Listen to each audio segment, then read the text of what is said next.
Okay, the major 6. We took the 2, made it major. The 3, made it major. Now we're going to take the 6 and make it major. We do it the same way. Take the triad 1, 3, 5. In a minor chord, the 3 is going to be a little bit lower than it would be in a major chord, and just raise it by a half step, and then it's a major chord. So in the key of C, 6 is our, A minor is our 6. And to make it major, just raise one of the notes. It's major. And let's say we want to just carry on in the chord, because, in the key of C from there. Where can you go from there? Well, let's try. Let's just experiment. We're at the major 6. Let's go to the 5. Okay, that could work, but it doesn't immediately work, right? Okay. Let's go to the 4 from the major 6. That worked quite well, doesn't it? You've got that new note right there that you introduce in the major 6 has somewhere to go in that 4 chord that's right next to it. A little chromatic movement there. So that's a perfectly serviceable chord progression right there. 1, major 6, 4, 1. Great. Let's try going to the 3. Okay, that's quite a jump. That's pretty jarring. You could make it less jarring. Work in some melodic things, make it work, but it is not as ready to work as some of these other options. Okay, so let's go to the 2 from the major 6. 1, 6, 2. That fits like a glove. You can probably guess why. Let's go to the 1. The major 6/1 cadence is underappreciated. I really like it. It's kind of like I use it as it's really good. It's really, really good. I really like it. It's unusual for sure, which I like, and yet it kind of works, which I also like. It's got this common note, and it's got another note that just descends by a semitone. The same one that you could, in the 4 chord, bring out. I especially like it going to the minor 6, then making it major. You're kind of creating this ledge to dive off of, and then you fall back down onto the 1, and yet it's not that hard a landing.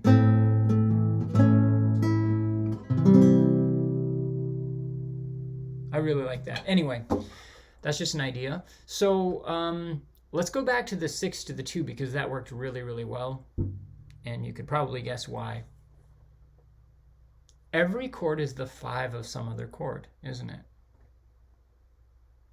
That's what the circle of fifths is all about, by the way. If you maybe you've heard that mentioned, or you've seen a diagram, a circle with notes around it, like C, G, D, A, E, on kind of one side from the top, and or I guess for you it would be on this side, and on the other, C, F, B flat, E flat, or A flat, E flat, A flat, so on. And it's got all 12 notes of the musical system related by fifths. If you play, anyway, everything, you can just go an interval of a fifth higher than any note, and there's some note there, and that would be the next one, the one next to it on the circle. And you can go lower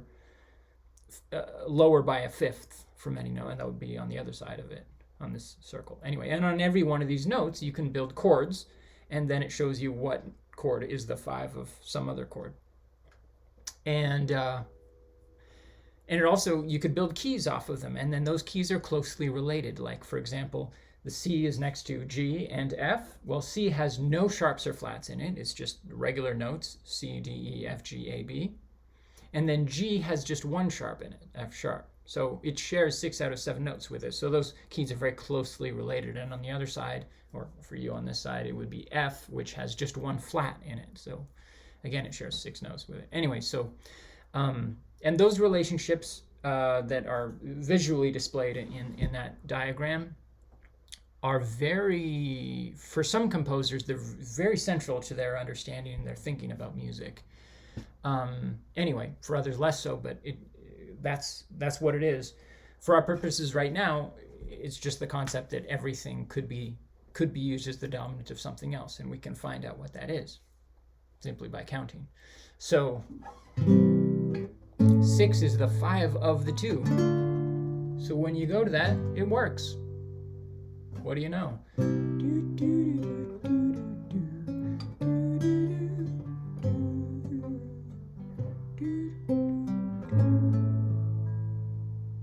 So that works. Major 6 to 2. Okay. There you go. Remember last time when we took the 2, we made it major, and we went to the 5 because the 2 is the 5 of the 5. But then we made them both dominants, and we created kind of a stacked, like 2 is the 5 of the 5 is the 5 of the 1. Well, we can make that stack even longer now, can't we? 6 is the 5 of the 2 is the 5 of the 5 is the 5 of the 1. And that same glue of 5 wanting to go to the 1 is holding that structure together. And you could build that structure much further. You could build it so that you go and hit every possible chord in that circle of fifths and until you're back where you started.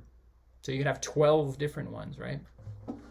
And anyway, we can already with things we've seen already, we can build it a little bit further. Let's go to what's the 5 of the 6? Well, 6, 7, 1, 2, 3 is the 5 of the 6. We've shown that as a dominant, so or as a major, and we can make that dominant. So in the key of C, that's E. We'll play them all as dominants except for the 1 chord, okay? And we'll go 3, 6, 2, 5, 1. Okay, so on the one hand, it totally works because of 5 wanting to go to the 1. On the other hand, it's extending the patience of the listener a little bit more because you're kind of promising them a home and then not delivering. You're like, they keep saying like, are we there yet? And you're like, well, no, we're getting there. Oh, no, we're not there yet. But this next one, no, it's not that either. But this, it's kind of like you're hiking, you keep hitting false peaks. You're like, that's it, it's right up there. And you get there and it's like, what, it's actually up there. It's high. Anyway, so there's that thing going on. So it can be a bit tiresome if you just do that indefinitely. But you can use any portion of that chain to good use. Like you can, as we've seen already, you can. And I'm just going to cut it off and go to the 4, which is, as we saw in the last video, a great way to do that.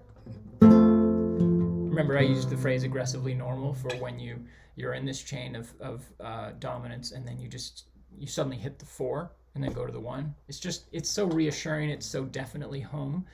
And it's just not messing around. So it's kind of like, yeah, we're not on that trip anymore. We're back. And it's good.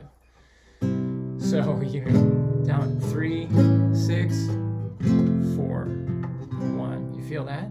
I really like that. 6, 2, 4, 1, Anyway, 4 just works particularly well for that, but you could use other things. You could go straight to the 1 for many of those things, as we've seen. We've done major 3 to 1. We've done major 6 to 1. We've done, I don't know if we did talk about this, but you can go also the dominant 2 to the 1. I think I mentioned that. Anyway, you totally can, and sometimes it works great.